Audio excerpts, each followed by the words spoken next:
Hello everyone, welcome to true IAS and PCS. इस lecture में हम लोग बात करेंगे कि फंडामेंटल राइट्स के कंटेक्स्ट में क्या क्या एक्सेप्शंस क्या हैं फंडामेंटल राइट्स के लिए। प्रीवियस लेक्चर हम लोगों ने इस डेरिवेटिव पर छोड़ा था कि आर्टिकल 31A, 31B और 31C ये कुछ एक्सेप्शंस हैं फंडामेंटल राइट्स के लिए। तो चलो इनको समझते हैं और इनके कंटेक्स्ट को समझते हैं। सबसे पहले बात करते हैं आर्टिकल 31A के बारे में। आर्टिकल 31 वैसे तो आपको पता है कि राइट टू प्रॉपर्टी का पार्ट था, लेकिन राइट टू प्रॉपर्टी जो है वो राइट तो है, लेकिन अब वो संवैधानिक राइट है, लीगल राइट है। अब वो मौलिक अधिकारों की लिस्ट से हटा दिया गया है, फंडामेंटल राइट अब वो नहीं रहा है। ठीक है, तो आर्टिकल 31A की जो लैंग्वेज है वो कुछ इस प्रकार से है: saving of loss, providing for acquisition of estates etcetera. ठीक है, यानी कि हमें कुछ कुछ जो लॉज हैं जो कि ये प्रोवाइड करते हैं कि किसी की प्रॉपर्टी को छीन लिया जाएगा, उसके कंटेक्स्ट में ये जो आर्टिकल है ये बात करता है। और इसको ऐड करा गया था by first constitutional amendment act of 1951, और इसको 3 बार अमेंड करा गया है: 4th अमेंडमेंट एक्ट से, 17th अमेंडमेंट एक्ट से और 44th अमेंडमेंट एक्ट से। ठीक है, तो चलो इसको समझते हैं अब हम लोग। देखो, ये जो आर्टिकल 31A है ना, ये 5 कैटेगरीज ऑफ लॉ को सेव करता है कि उनको चैलेंज नहीं करा जा सकता या इनवैलिडेट करार नहीं दिया जा सकता, कि ये फंडामेंटल राइट्स को कॉन्ट्रवीन करता है किसी भी ग्राउंड के ऊपर। और ये जो अधिकार जो जनता को दे रखा है आर्टिकल 14 के अंतर्गत, अब आर्टिकल 14 में किसकी बात हो रही है यहाँ पर? Equality before law and equal protection of law. और आर्टिकल 19 के बारे में कि जो 6 राइट्स हैं फ्रीडम से related in respect of speech, assembly, movement etcetera.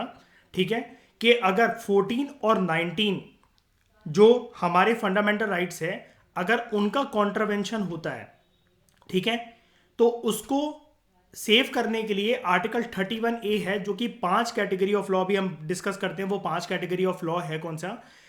उसको बचाता है कि उनको चैलेंज या इनवैलिडेट करार नहीं दिया जा सकता, कि अगर वो फंडामेंटल राइट्स को वॉलेट भी करें, जो कि आर्टिकल 14 और 19 के अंतर्गत है, तो ये बचा लेगा उनको। अब बेसिकली ये जो आर्टिकल है, इट इज मतलब ये जो कैटेगरीज हैं 5 लॉ की, they are related to agriculture, land reforms, industry, commerce. और ये क्या क्या चीजें इंक्लूड करती हैं? Number 1, acquisition of estates. Estates का मतलब होता है प्रॉपर्टी, और related rights by the state. State की यहां पर बात हो रही है, यानी कि नेशन स्टेट। इस पॉइंट को भी देखते हैं। ये जो एक्सप्रेशन है एस्टेट, अब ये फर्स्ट अमेंडमेंट एक्ट आप जान रहे हो, हम ये बात कर रहे हैं 1950s के एरा की। ठीक है, अर्ली 1950s के एरा की। तो एस्टेट का मतलब उस टाइम पर क्या माना जाता था? कोई भी अलग अलग लैंड के जो नाम होते थे अलग अलग रीजन्स में, किसी भी प्रकार की जागीर हो, इनाम हो, मुआफ़ी हो, या कुछ किसी भी प्रकार का सिमिलर ग्रांट हो, लाइक जन्म राइट हो। ठीक है, तमिलनाडु के अंदर ऐसा बोला जाता है, केरला के अंदर ऐसा बोला जाता है, कोई भी लैंड जो एग्रीकल्चर पर्पस के लिए होल्ड करा गया है। ये जो एस्टेट की डेफिनेशन है उसमें ये सारी चीजें आती हैं। अब ये स्टेट पीएससी में आपका क्वेश्चन बन सकता है, क्योंकि ये टर्म्स आपको देखने को लगेगा ये शायद से मेडिवल इंडिया से आ गए हैं, लेकिन ये मेडिवल इंडिया से ना आते हुए, हालांकि हालांकि ये वाले टर्म्स की बोरोड लेगेसी है। ठीक है तो ये जो टर्म्स हैं सारे के सारे जागीर, इनाम, मुआफ़ी, ठीक है, जन्मम राइट, तमिलनाडु और केरला के अंदर बोले जाने वाले, ये आया तो एक लेगेसी, बोरोड लेगेसी है। लेकिन शुरू शुरू में 1950s में जब ये एस्टेट वर्ड को डाला गया, तो उसके अंदर ये सारी चीज़ें जो थी, ये माना गया कि कोई भी ज़मीन जिनके अलग अलग ये नाम है, अगर ये एग्रीकल्चर पर्पसेस के लिए होल्ड करे जा रहे हैं, तो ये एस्टेट की बात यहाँ पर हो रही है, एक्विजिशन की, इनको छीनने की बात हो रही है यहाँ पर। ठीक है, उसके बाद दूसरी चीज यहां पर ये जो बात करी जाती है, taking over the management of properties bye the state. ठीक है, कि स्टेट के द्वारा कोई भी प्रॉपर्टीज की जो मैनेजमेंट है, स्टेट उसको अपने अधिकार में ले सकता है। उसके बाद अलग अलग जो कॉरपोरेशंस हैं, जो कि कंपनियां हैं, उनका एक सिंगल कार्टेल बनाकर एक मिक्सचर बनाया जा सकता है।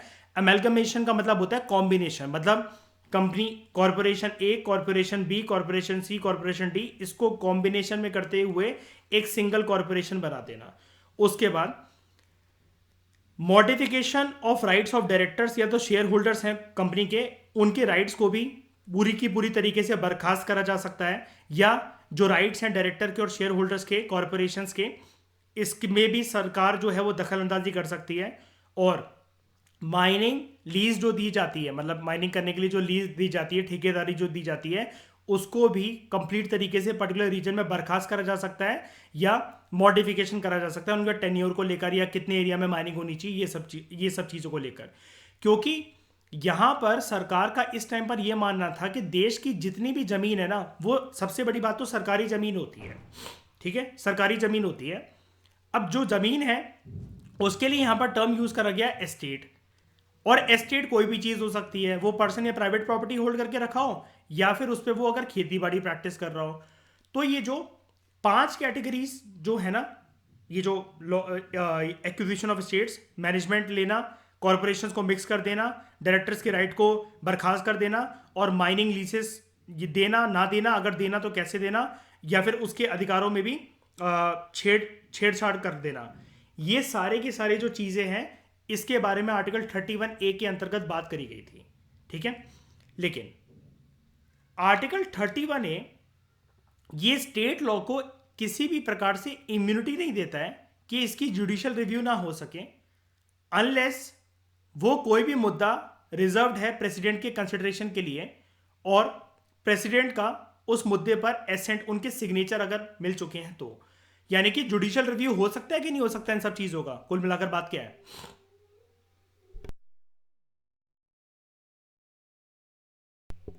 बताओ। हो सकता है, ठीक है। ये जो आर्टिकल है, it also provides for the payment of compensation.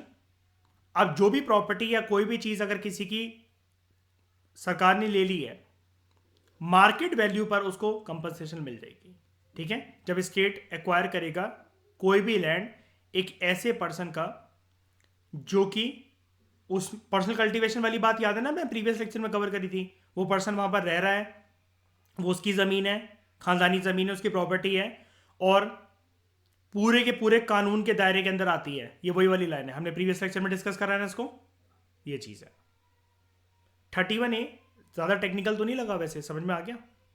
मतलब कुल मिलाकर देखो बात क्या है, अगर मैं इसकी टोन को आराम से आपको पढ़ाऊँ, ये नीचे आपको 5 कैटेगरी दे रखी है, ठीक है। आर्टिकल 31A ये कहता है that it will save 5 categories of law, कि इनको चैलेंज नहीं करा जा सकता इस ग्राउंड पर, या इनको इनवैलिड करार नहीं दिया जा सकता। कुल मिलाकर आप अगर इसको कहो कि इसको नल एंड वॉइड डिक्लेयर नहीं करा जा सकता, या फिर अनकॉन्स्टिट्यूशनल डिक्लेयर नहीं करा जा सकता इस मुद्दे पर कि ये फंडामेंटल राइट्स को ब्रीच कर रहे हैं, ये 5 कानून जो कि हमें मिल रखे हैं अधिकार हमारे आर्टिकल 14 और आर्टिकल 19 के अंतर्गत, ठीक है। आर्टिकल 14 और आर्टिकल 19 के अंतर्गत हमारे कुछ मौलिक अधिकार है, मान लिया, जिसके लिए हम कोर्ट जा सकते हैं। कोई भी पार्लियामेंट ऐसा कानून कभी नहीं ला सकता। हमने पढ़ा था फंडामेंटल राइट्स के इनिशियल चैप्टर्स में, जब इन आर्टिकल्स को पढ़ा था, right to equality and right to freedom के अंतर्गत आर्टिकल 14 और आर्टिकल 19 रिस्पेक्टिवली। तो हमने ये देखा था हम आराम से कोर्ट जा सकते हैं और पार्लियामेंट कोई भी ऐसा कानून लेकर नहीं आ सकता, और हम इसे नल एंड वॉइड डिक्लेयर करवा सकते हैं। सुप्रीम कोर्ट या हाई कोर्ट इसको अनकॉन्स्टिट्यूशनल डिक्लेयर कर देगा। 31A इस पर्पज से आया था कि 5 कैटेगरीज ऑफ लॉ बनाई जाएंगी, सिर्फ ये कहते हुए कि ये आर्टिकल 14 और आर्टिकल 19 का उल्लंघन करते हैं। आर्टिकल 14 और आर्टिकल 19 से मिलने वाले जो मौलिक अधिकार हैं उनका उल्लंघन होता है, तो इन 5 कैटेगरीज ऑफ लॉज को इनवैलिडेट करार दे दिया जाए, ऐसा नहीं हो सकता। मतलब this is a kind of exception.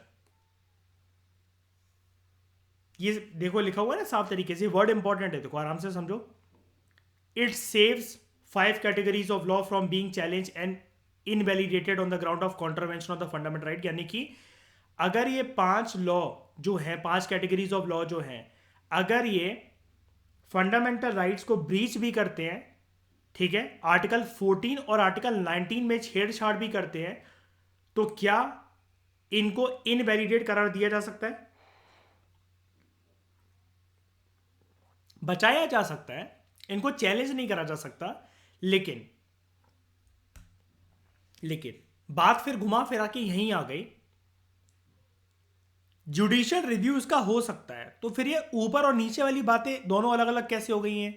जब वो ऊपर बोल रहा है इनको बचाया जा सकता है फ्रॉम बीइंग चैलेंज, अब चैलेंज तो कोर्ट में ही होगा ना शाइनी, और कहां चैलेंज होगा बताओ? डिबेट एंड डिस्कशन तो जितनी मर्जी कर लो, कोर्ट ही डिसाइड करेगा ना कि इसको हटाना है कि नहीं हटाना है, या इनवैलिडेट करार देना है। ऊपर लिखा हुआ है कि बचा रहा है, नीचे लिखा हुआ है कि it does not immunize a state law from judicial review.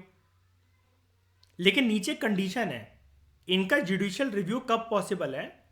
Article 31 does not immunize a state law from judicial review until and unless, अगर उसको रिजर्व रखा गया है for the president consideration and received his assent, यानी कि जब तक president उसको कंसिडर कर रहा है और उसमें उस लॉ के सिग्नेचर का वेट है, तब तक तो कोई बात नहीं।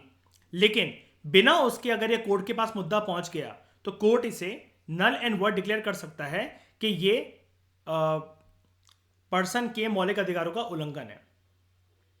और इसके बीच में ये जो ऊपर वाला पैराग्राफ है, एक तो सेव करना और नीचे इसकी बैंड भी बजा देना थ्रू जुडिशियल रिव्यू।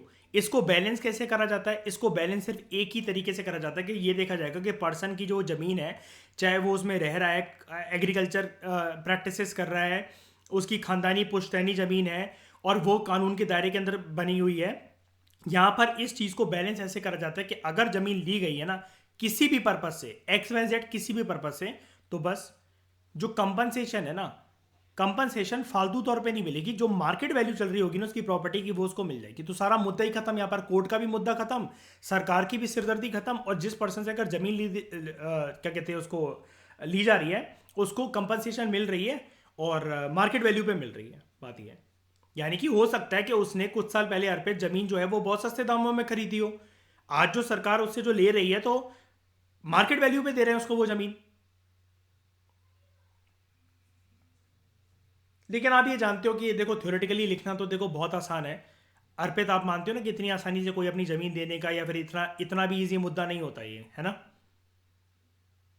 कोई नहीं मान सकता, और फिर सरकार जबरदस्ती भी बहुत हद तक नहीं कर सकती, चाहे भले ही ये कुछ भी कर दे, क्योंकि हर एक चीज़ कोर्ट में चैलेंज हो ही सकती है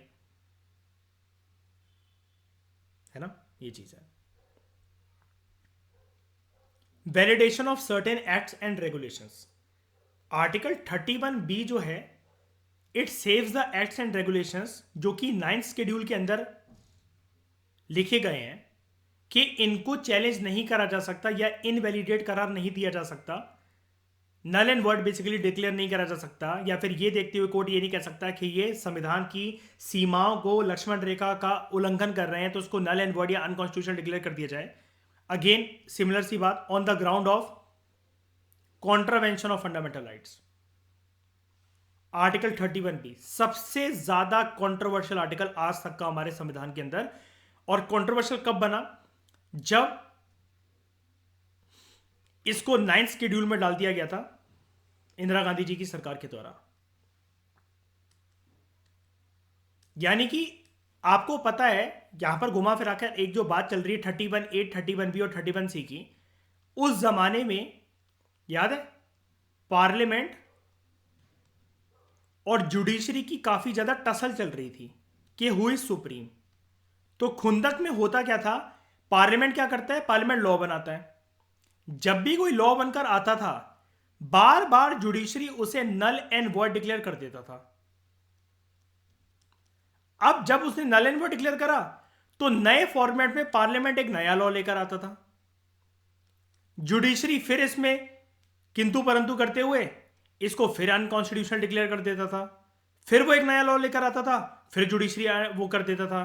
तो दोनों ऑर्गन्स के बीच में टसल ये चल रही थी कि भले ही संविधान निर्माताओं ने लिख दिया हो कि all three organs are independent of each other, लेकिन हम प्रूव करेंगे कि कौन सुप्रीम है। और तब हमारी डेमोक्रेसी को काफी ज्यादा ब्लॉट लगा था, उसके ऊपर दाग धब्बे पड़े थे, मतलब ये करके कि तीनों ऑर्गन्स जो हैं उनमें से जो दो ऑर्गन्स हैं अपनी सुप्रीमेसी को साबित करने में लगे हुए हैं कि पार्लियामेंट सुप्रीम है इंडिया जैसे डेमोक्रेटिक देश के अंदर, या जुडिशरी सुप्रीम है। अब क्या हुआ, बार बार जब judiciary null and void declare करे जा रहा था हर एक लॉ को, अब भाई जो एमपीज हैं, मेंबर ऑफ पार्लियामेंट, वो तरस आ जाएंगे। तो इंदिरा गांधी जी ने क्या करा, वो एक शेड्यूल लेकर आती है 9th शेड्यूल। अब कुछ ना कुछ तो करना ही था, इसके पीछे कोई लॉजिक नहीं है, बस आप सुन लो इसको। 9th शेड्यूल वो एक चीज लेकर आई, मतलब एक उनके पास एक विंडो आई जिसको उन्होंने नाम दिया 9th शेड्यूल। नाम दिया, हमें उससे कुछ नहीं लेना देना कि 9th ही क्यों था, ये वो क्यों था, 9th शेड्यूल आता है। इन्होंने एक चीज डिक्लेयर कर दी, नाइन्थ शेड्यूल एक डब्बा है, एक बाल्टी है, इसके अंदर जो भी चीज जाएगी ना, ये जुडिशियल रिव्यू नहीं हो सकता इसका। अब इसके अंदर क्या चीज जाएगी? ऑब्वियसली बात है, पार्लियामेंट क्या कर रहा है? कोई भी लॉ बना रहा है। तो किसी भी लॉ को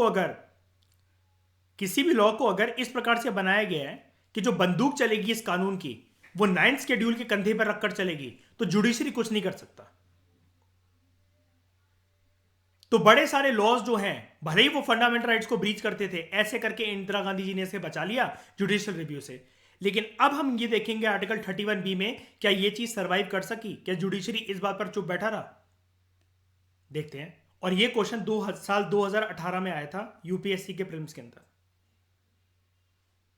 आज भी स्टेट पीएससी और यूपीएससी बार बार स्टेटमेंट देते हैं। लास्ट 13 साल से 12 साल से लगभग 6-7 बार ये स्टेटमेंट आ चुकी है कि क्या किसी लॉ को आर्टिकल 31B के अंदर डाल दिया जाए तो क्या उसका जुडिशियल रिव्यू नहीं हो सकता?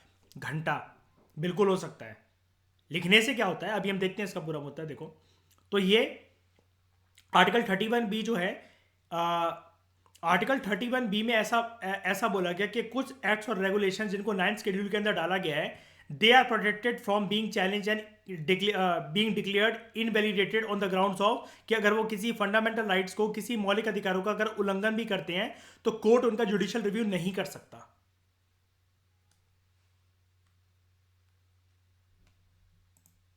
ये जो आर्टिकल 31B है अलॉन्ग विथ 9th शेड्यूल, इसको भी ऐड करा गया था फर्स्ट कॉन्स्टिट्यूशनल अमेंडमेंट एक्ट से 1951 के अंदर। लेकिन इंदिरा गांधी जी ने इसको विंडो समझ लिया था एक तरीके से, इसको यूटिलाइज करने की जगह मिस यूटिलाइज करना समझ लिया था, क्योंकि टसल जो थी वो बहुत क्रिस्टल क्लियर थी। हम इमरजेंसी चैप्टर हमारा जो अभी पोस्ट इंडिपेंडेंस में चल रहा है, अभी हम आगे देखेंगे कि कैसे इंदिरा गांधी जी को बीइंग अ प्राइम मिनिस्टर एक बारी कोर्ट के सामने हाजिरी लगानी पड़ी थी। इतनी ज्यादा वाइड एक्सेसेस ऑफ पावर वो मिसयूज कर रही थी। और इसको ये भी कहा जाता है कि उन्होंने ब्यूरोक्रेसी को एक्सेस में यूज करा था, यानी कि ब्यूरोक्रेट्स को पपेट बना बनाकर यूज करा था। तो जो स्कोप है आर्टिकल 31B का, वो थोड़ा सा ज्यादा वाइडर है आर्टिकल 31A से। कैसे? आर्टिकल 31A के अंदर हमने ये पढ़ लिया था कि यहां पर कोई भी जो स्टेट लॉ है, इसको इम्यूनिटी नहीं मिलेगी कि ये जुडिशियल रिव्यू जो है इसका नहीं हो सकता। लेकिन 31B के अंदर साफ तरीके से बोल दिया गया है इसका जुडिशियल रिव्यू नहीं हो सकता किसी भी हालत के अंदर। 31A के अंदर तो फिर भी हो सकता है, लिखा हुआ नहीं, देखो tone, 31A does not immunize a state law from judicial review. Immunity नहीं मिलेगी, होगा जुडिशियल रिव्यू उसका, हो सकता है। आर्टिकल 31B में नहीं हो सकता। तो अब समझो टोन, अब है real game start. Article 31B immunise करता था किसी भी कानून को, जब यह बोला जाता था, इसकी टोन कुछ ऐसी थी, जब इसको 9th शेड्यूल में डाल दिया गया है, ठीक है, अगर वो कानून लोगों के मौलिक अधिकारों का उल्लंघन भी कर रहा हो ना,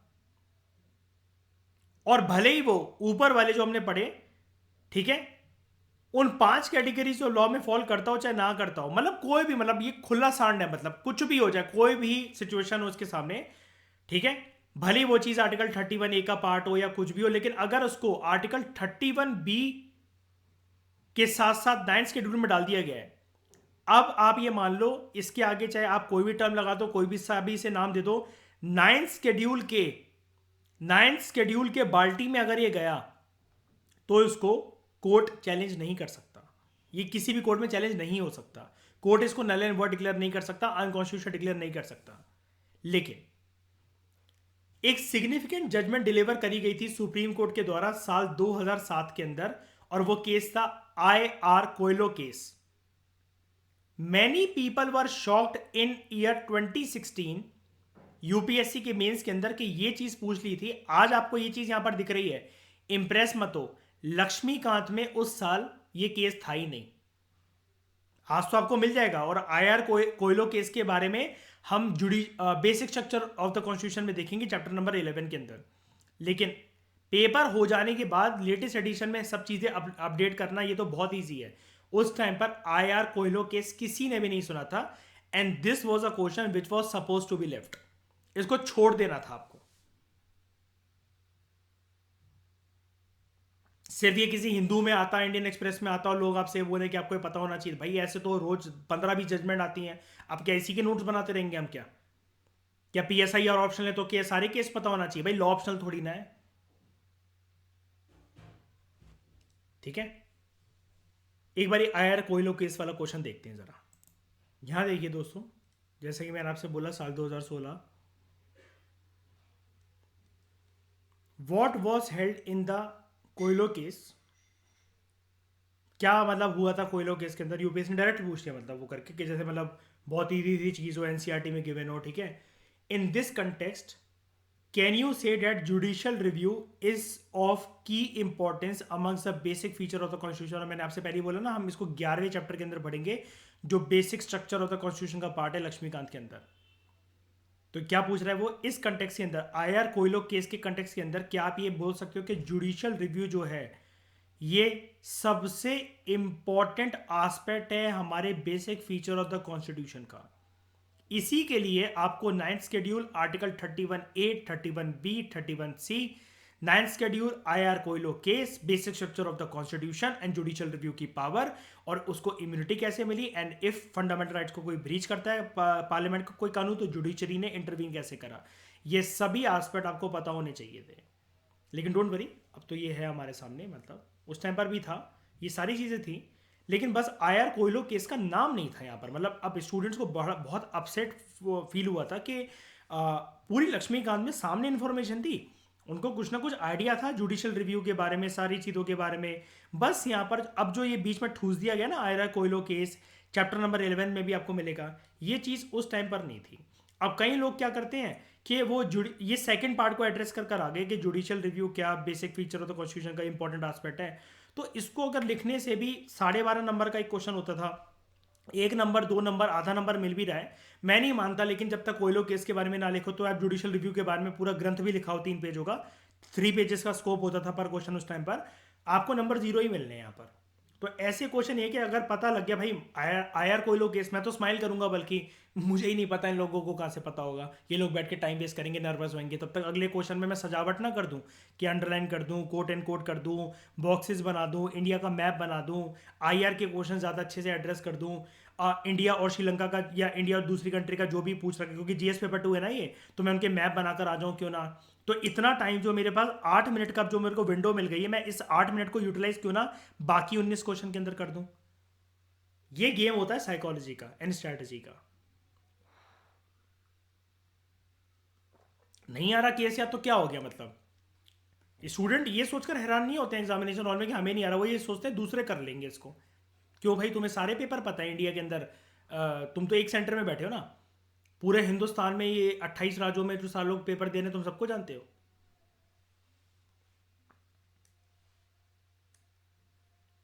कियान का एग्जाम ये होता ना, तो पीएचडी गोल्ड मेडलिस्ट उठा लेता यूपीएससी सबको, और सबको कैबिनेट सेक्रेटरी स्टेट सेक्रेटरी बना लेता।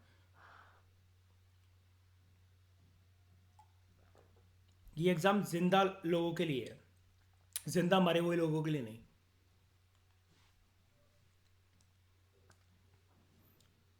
तो in a significant judgement deliver in IR Coelho case 2007,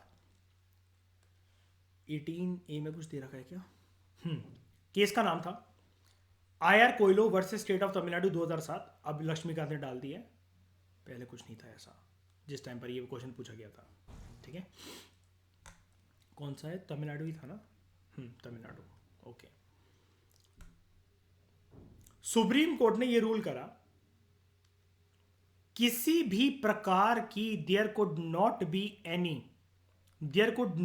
any blanket immunity, किसी भी प्रकार की ब्लैंकेट इम्यूनिटी नहीं मिल सकती फ्रॉम जुडिशियल रिव्यू, भले ही सरकार कितनी भी बकलोली कर ले, नाइन्थ शेड्यूल में डाल डालकर किसी भी कानून को ये कहकर कि भले ये मौलिक अधिकारों का उल्लंघन भी करें, लेकिन नाइन्थ शेड्यूल के पीछे उसके कंधे पे बंदूक रख के अगर चला रहे हैं और ये बोले यस इम्यूनिटी मिल गई, अब तो हम कुछ भी कर सकते हैं। सुप्रीम कोर्ट ने साल 2007 में IR Coelho case versus state of Tamil Nadu के अंदर बिल्कुल ये चीज़ साफ कर दी। ये जो आप ड्रामेबाजी कर रहे हो ना, सरकार से बोला आर्टिकल 31A, इसकी कॉम्प्लेक्स नेचर को बनाकर, अबे कॉम्प्लेक्स ही तो है ये पूरा का पूरा, ये कुछ आराम से किसी को समझ में आ रहा है क्या, it says 5 categories of law वगैरह, और आप आर्टिकल 31B के अंदर जो ये शब्दों की हेराफेरी कर रहे हो। सुप्रीम कोर्ट ने बोला जो लिखना है ना, जैसा लॉ बनाना है, कैसी भी टोन कुछ भी बना दो, तुम्हें जो लैंग्वेज पसंद है उसका लॉ बना दो, कोई भी भाषा को उठाकर, जितनी टफ उसकी हेरा फेरी करनी है शब्दों की कर डालो, कोई भी बात घुमा फिरा के कहनी है, जो कहनी है तुम सब कुछ कर डालो। लेकिन बेटा जुडिशियल रिव्यू तो होकर ही रहेगा, अब जो करना है तुम कर लो मजे से। सरकार का मुंह ऐसा हो गया पिछवाड़े जैसा। The court held that judicial review is a basic feature of the constitution and it could not be taken away by putting a law under the ninth schedule। बस यही चीज आपको उस 2016 के मेंस में लिखनी थी।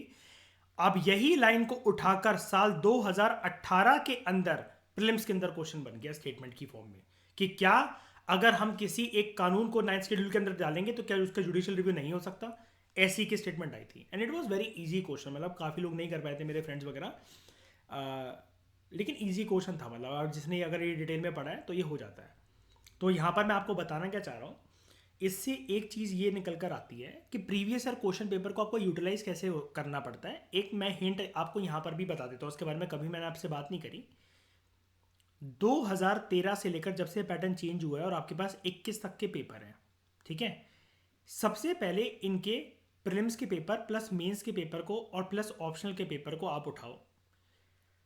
एक एक क्वेश्चन जो है ना, एक एक क्वेश्चन जो है उसके बारे में आप ना A4 शीट के 2 पेजेस कलेक्ट करना स्टार्ट करो आज से।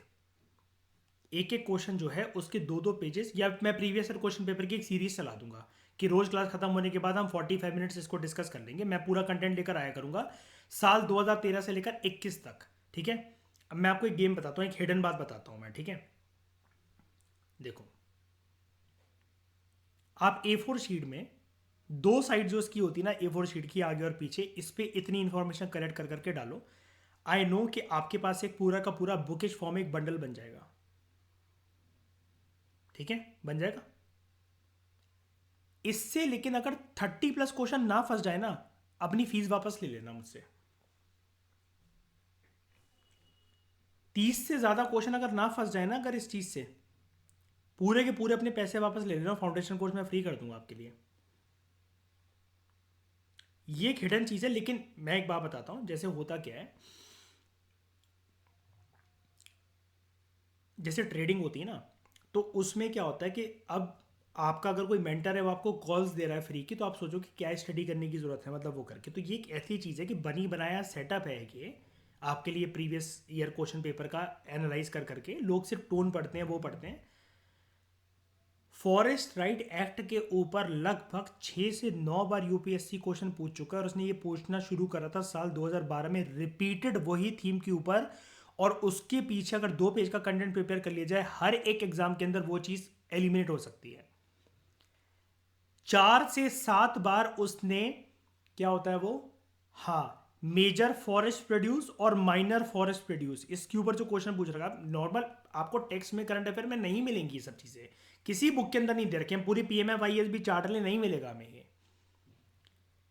ये स्ट्रैटेजी यहां पर काम आती है कि यूपीएससी ने जो पूछ रखा है। अब मैं आपको एक गेम समझाता हूं। जैसे साल 2016 के अंदर यूपीएससी ने बैंड बहुत बजाई थी। कैसे? अब ये 16 का ही क्वेश्चन था ना, IR कोयलो वाला। जब बंदा ऐसे का पेपर तो फ्रीली देकर आ गया, चलो पहले दिन। अब जब वो GS पेपर 1 से 4 तक बैठा ना, उसकी हवा टाइट हो गई। कैसे? ये चीज शो करता हूं मैं आपको। अब दोस्तों, ये GS पेपर 2 का ही क्वेश्चन था जो कि मैंने आपको बताया, ये वाला IR कोयलो केस। साल 2016 में ही बंदा एग्जाम दे रहा है बैठ के, ठीक है। अब GS पेपर 2 में IR भी आता है। उसी साल इन्होंने पूछा, what are the aims and objectives of MacBride commission of UNESCO, what is India's position on these. बंदे सोच सोच के हैरान कि हमने इनसाइट्स का सिक्योर कर रखा है, हमने मेंस 365 कर रखी है, पूरे साल हिंदू चार्ट डाला, इंडियन एक्सप्रेस चार्ट डाला, टाइम्स ऑफ इंडिया, योजना, कुरुक्षेत्र, ये कहाँ था। जितने लोग क्लेम करते हैं ना कि हमने उस साल ये करा था पेपर, वो क्लेम ही करते रह गए कि हमें आता था, हमने कहीं पढ़ा था, एटलीस्ट कुछ तो लिख ही सकते थे यूनेस्को के बारे में। उनका सिलेक्शन आज तक नहीं हुआ है, वो भिखमंगो वाली जिंदगी बिता रहे हैं।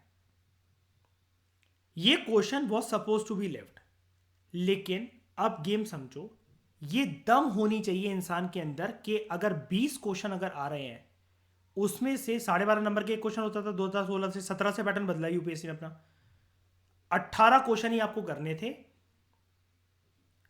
2 questions were completely suppose to be left. अभी मैंने डिस्कस करा कि 8 मिनट की एक विंडो मेरे को मिल गई थी क्वेश्चन को सजाने के लिए। अब तो मैं और खुश हूं, मुझे 16 मिनट की विंडो मिल गई है और क्वेश्चन को सजाने के लिए, इंडिया का मैप बनाने के, क्योंकि 16 में देखो अभी ये क्वेश्चन आया, ब्रॉडर एम ऑफ WTO, ये मैनेज है कि इंटरनेशनल ट्रेड को वो करना, और दोहा राउंड ऑफ नेगोशिएशन जो है। अब मैं इसमें टाइम बिताऊंगा इसको अच्छे से एड्रेस करने में, इसके बारे में और अच्छी चीजें डिटेल में लिखने में। 16 में ये क्वेश्चन आया, ऊपर देखो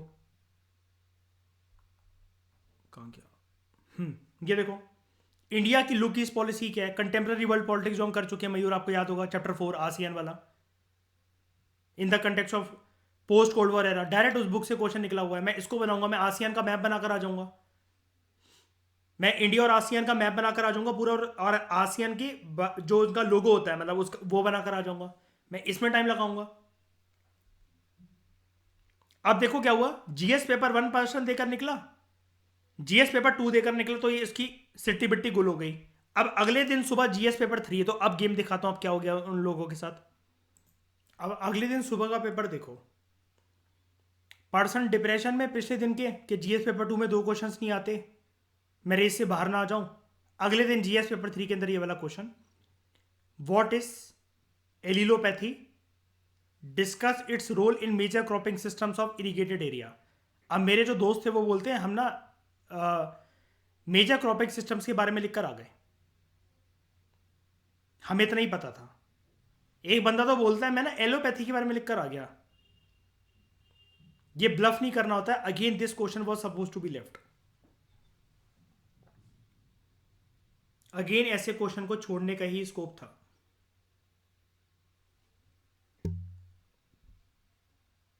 अगेन खुश हो जाओ ऐसे क्वेश्चन को छोड़कर। एक ये क्वेश्चन देखो आप, 2017 में पहले ही दिन बंदा पेपर देने गया जीएस पेपर 1 का, हवा खराब उसकी, क्रायोस्फीयर क्या होता है। हालांकि हिंदी वाला जो बगल में दे रखा था उधर हिमस्खलन लिखा हुआ था, लेकिन अब एग्जामिनेशन से बाहर आकर तो भौंकना बहुत आसान होता है, उधर बैठ के करना बहुत डिफिकल्ट होता है। अब सारे इंस्टीट्यूट ने ये डिनाई कर दिया कि इसके बारे में this question was suppose to be left, लेकिन मेरा कहना रहता है कि 1 मिनट, 6 से लेकर 12 तक की ज्योग्राफी की एनसीईआरटी किसी भी स्टैंडर्ड बुक के अंदर कहीं पर भी गिवन नहीं है, लेकिन 9th क्लास की तमिलनाडु के अंदर और 11th क्लास की तमिलनाडु के अंदर इसका 3 से 3.5 पेजेस का कंटेंट गिवन है। मानता हूं कि एनसीईआरटी का लेवल एक हायर लेवल पर हम लोग लेकर जाते हैं तमिलनाडु, जो कि कई लोगों को बोरिंग या फिर टाइम वेस्टिंग लगता होगा, लेकिन भाई वो मेरी इतनी हेल्प कर देगा कि दोबारा मुझे यूपीएससी नहीं लिखना पड़ेगा। कम से कम भले ही मेरी कम रैंक आए या कुछ भी आए, मैं एक ऑफिसर बन के कम से कम अपनी लाइफ सेटल जरूर कर लूंगा, सिर्फ तमिलनाडु की मेहनत करके। क्योंकि अब ये वो क्वेश्चन थे, अब ये वो ज़माना स्टार्ट हो गया 10 और 15 नंबर वाले, 15 मार्क का ये क्वेश्चन था और 3.5 पेजेस का कंटेंट है, तो मेरा गलत होने का कोई स्कोप था नहीं। मुझे कम से कम 12 या 13 नंबर तो पक्का मिलेंगे, और जब इतने मिलेंगे मेरे चांसेस पक्का बनने के आ गए। लिस्ट में मैं ऊपर बढ़ते चला गया। आईआरएस अगर मिल रहा होगा तो आईपीएस मिल जाएगा, आईपीएस मिल रहा होगा तो आईएएस मिल जाएगा। पूरा का पूरा गेम साइकोलॉजी और स्ट्रेटेजी का है, पूरा का पूरा। ज्ञान जितना मर्जी बटोर लेना, कोचिंग हर कोई बढ़िया पढ़ा रहा है, मैं कहता हूँ मैं कुछ नहीं पढ़ा रहा, मैं जीरो पढ़ा रहा हूँ, कुछ नहीं आता मुझे स्ट्रेटजी, लेकिन कोई नहीं बताएगा आपको। ये प्रीवियस ईयर क्वेश्चन पेपर वाली चीज़ हम सीरीज चलाएंगे, और ये हिडन सीरीज होगी, इसको मैं पर्सनल टेलीग्राम पे ही दूंगा, no private channel, no YouTube channel, ठीक है। ये मेरी एक बहुत बड़ी ट्रिक रहती है कि प्रीलिम्स कभी भी हाथ से नहीं जाएगा। ये अभी आपको समझ में नहीं आएगी, इसके लिए थोड़ी सी मुशक्कत करनी पड़ती है। ऐसे ही नहीं कि 2 पेजेस का कंटेंट कुछ भी इंटरनेट से देखकर लिख लिया, उसका भी एक फॉर्मेट होता है स्टेटमेंट को देखते हुए। लेकिन क्वेश्चन रिपीटेड आते हैं पक्का, 30+ क्वेश्चन आपको मिलेंगे repeated.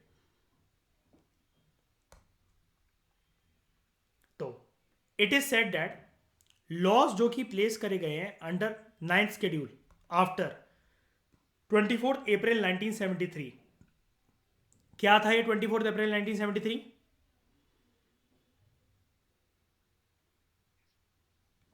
Case for Nanda Bharati case. It is open to challenge in court. अगर ये देखा जाता है कि ये वॉयलेट करता है फंडामेंटल राइट्स को जो कि गारंटी करा गया है under article 14, article 15, article 19 and article 21, या फिर बेसिक स्ट्रक्चर को अगर वॉयलेट करता है तो हुआ क्या, इट वॉज ऑन 24 अप्रैल 1973 कि सुप्रीम कोर्ट ने सबसे पहले एक डॉक्ट्रिन अपनी दी बेसिक स्ट्रक्चर की या basic feature of the constitution अपनी लैंडमार्क वर्डिट के अंदर, which is known as Kesavananda Bharati case, और Kesavananda Bharati case versus state of Kerala.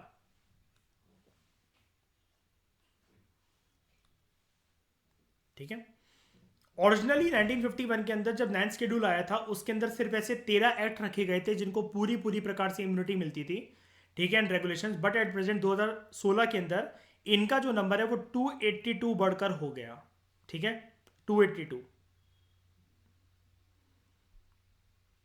Last entry जो है वो 284 है वैसे तो, लेकिन जो टोटल एक्चुअल नंबर जो है वो 282 एक्ट्स हैं इसके अंदर, क्योंकि 3 एंट्रीज 87, 92 और 130 डिलीट हो गए थे और एक नई एंट्री ऐड करी गई थी 257 है। इससे आपका लिंक नहीं है, इसको आपको कुछ नहीं लेना देना, बस दे रखा था तो मैंने दिखा दी एक बारी। आउट ऑफ दीज ये जो एक्ट्स एंड रेगुलेशंस हैं स्टेट लेजिस्लेचर के, ये डील करते हैं with land reforms and abolition of the zamindari system, और जो पार्लियामेंट के वो अन्य मैटर्स के साथ डील करते हैं। लेकिन क्या इन सभी की आज के टाइम में जुडिशियल स्क्रूटिनी, जुडिशियल रिव्यू हो सकता है कि नहीं हो सकता है? बिल्कुल हो सकता है। ठीक है, तो ये जितना भी हमने पढ़कर आए हैं हम लोग आर्टिकल 31A, 31B, इन सब की कंक्लूजन अभी क्या निकलती है कि ये टेक्निकल लैंग्वेज या कुछ भी लिखने से, मतलब ये कॉन्स्टिट्यूशन, ये गवर्नमेंट की बात कर रहा हूँ मैं, एक्ट्स की कुछ भी अगर भाषा लिखने से या उसको 9th शेड्यूल के अंदर डाल भी दिया जाए इतनी कॉम्प्लेक्स लैंग्वेज बनाकर और शब्दों की हेराफेरी कर, लेकिन फिर भी क्या वो जुडिशियल रिव्यू से बच सकते हैं क्या उस एक्ट को 9th शेड्यूल में डालकर? नहीं। और ये 31A और 31B ब्रॉडर कैटेगरी किससे रिलेटेड है? टॉपिक क्या है 31A और 31B का? नहीं, प्रॉपर्टी को एक्वायर करने से रिलेटेड। 31A प्रॉपर्टी को एक्वायर करने से रिलेटेड, 31B प्रॉपर तरीके से क्या कि प्रॉपर्टी तो छोड़ो, कोई भी एक्ट को अगर हम कौन सी बास्केट के अंदर डालते हैं, कौन सी बकेट के अंदर, नाम क्या है उस बकेट का? 9th schedule. तो क्या हो जाएगा, मतलब इससे क्या बच जाएगा, बच जाएगी सरकार, या कोर्ट कुछ भी नहीं कर सकता क्या? बिल्कुल कर सकता है। और ये चीज सुप्रीम कोर्ट ने कौन से केस में क्रिस्टल क्लियर बोली सरकार को या पूरे देश को? IR Coelho case 2007। तो क्या आईआर कोयलो केस 2007 ये चीज सुनिश्चित करता है कि judicial review one of the key feature है हमारे basic structure of the constitution का? जी हाँ।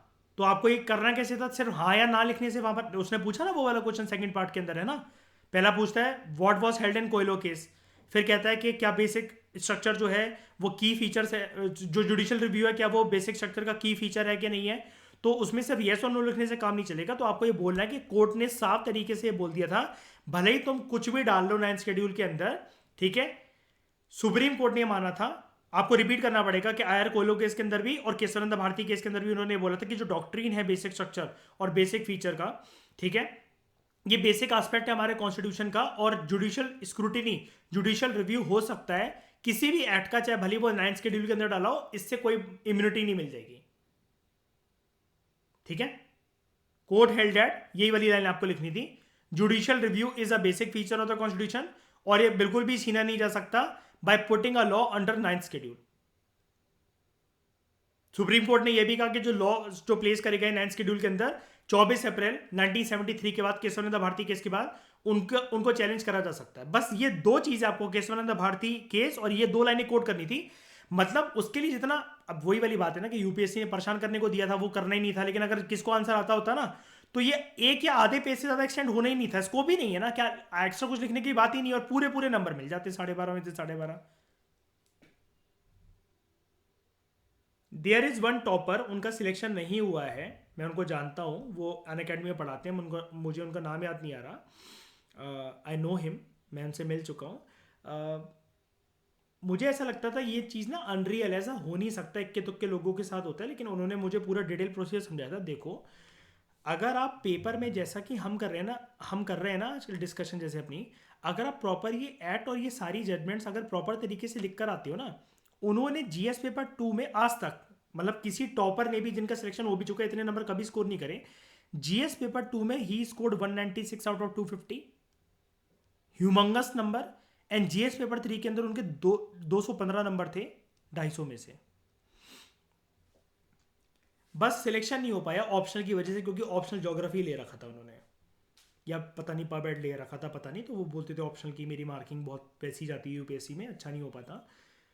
लेकिन मुझे इससे बहुत कुछ समझ में आ गया था कि यार एक स्ट्रैटेजी, एक अप्रोच है, और उन्होंने बताया था कि जो इस काम को कर कर आता है ना तो इसका हो जाता है। और ऐसे ही वन ऑफ द टॉपर जिनका सिलेक्शन नहीं हो पाया, विजन आईएएस में एक फैकल्टी हैं जो कि जीएस पॉलिटी की डिस्कशन हमेशा लेते हैं ओपन सेशन में, आप उनका नाम जानते हो, जतिन गुप्ता।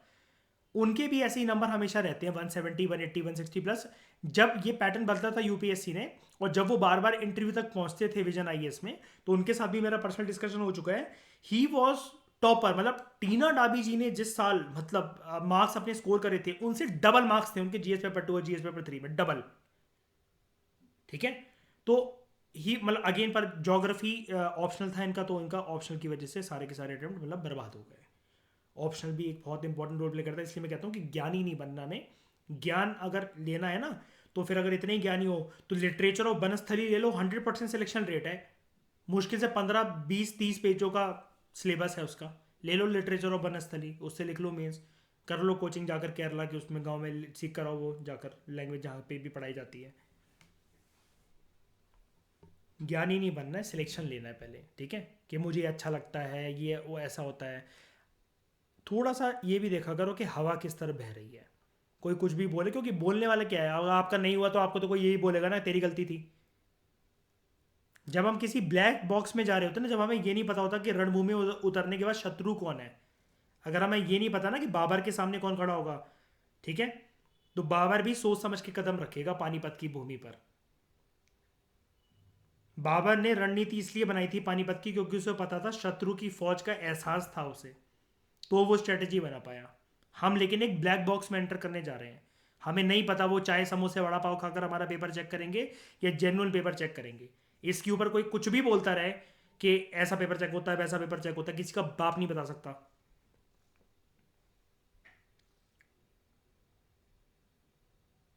तो इस डिस्कशन में दोस्तों फिलहाल इतना ही। Thank you very much for discussion.